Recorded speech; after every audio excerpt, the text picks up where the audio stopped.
Welcome back everyone to another Gameplay Classic tutorial. In this video, I'm going to show you how you can download and install the One Piece Burning Blood game on your PC. So let's get started right away.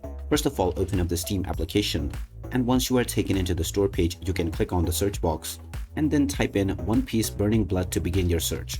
Once you find the game, you can click on it, and this will take you into the game page where you can check out the trailer as well as the reviews.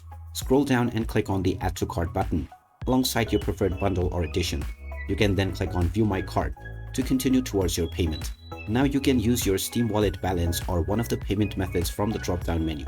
After filling up all of your credentials for your chosen payment method, you can finalize the transaction and the game will be added to your library.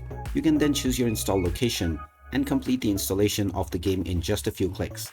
Once that is done, you can start enjoying the One Piece Burning Blood game on your PC. So there you have it, that is how easy it is to download and install One Piece Burning Blood on your device.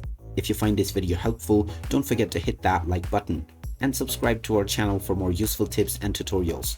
Thanks for watching, and I will see you again in the next video.